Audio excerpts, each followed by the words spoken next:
you afraid of God? No, but I'm afraid of you.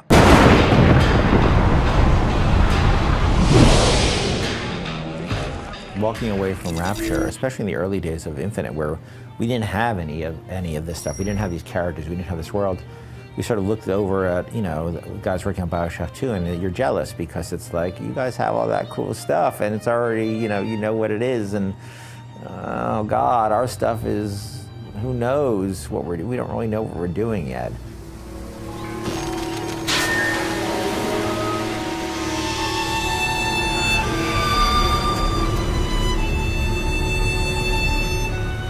I think they're both completely different and almost exactly the same in some ways. That, like for instance, Rapture is founded by an atheist, empiricist, capitalist, and of Jewish descent, and you know, he's an immigrant. You know, so he's very much one kind of the American experience. And if you look at Columbia, it's sort of the opposite. You know, like the immigrants are pushed to the side, and the people who've been in the country for multiple generations are at the center. Certain types of people in the country for multiple generations, the white Protestant, you know, class. But that struggle, that class struggle, is definitely more central to BioShock, and the racial struggle wasn't present really at all in BioShock 1, and that's central to this game as well. I don't understand. How could we get there? That's where that airship's going, but if you want to stay and dance, we can... No, let's go.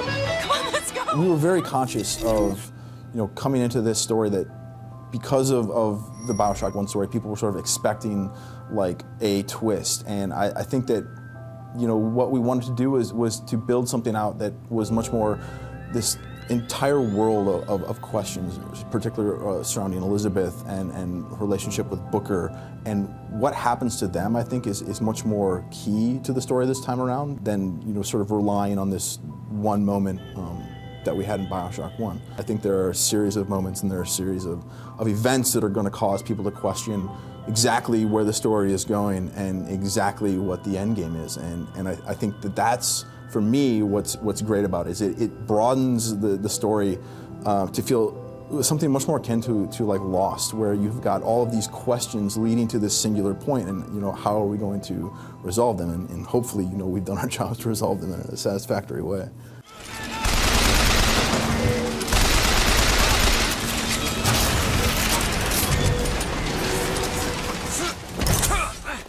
When we first did City in the Sky, we first decided we were going to do City in the Sky, we said, hey, Art Deco worked really well for us in BioShock 1, let's do Art Nouveau, because it has the word art in it. Art Nouveau is so difficult to work with in the game world because where Art Deco is full of nice, solid shapes that are really, like, you can make something Art Deco and it's automatically low poly and fits into a game budget perfectly just because of its large shapes, large simple shapes.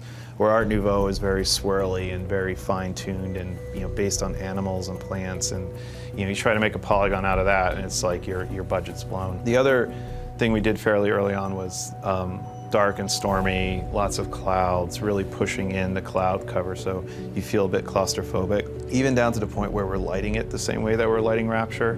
We realized that, you know, we're doing a City in the Sky, but we're really just doing Rapture again. Like, there's no wow moment. There's no like, wow, I really feel like the expanse of the sky. I feel claustrophobic. I don't feel like there's this wide open space.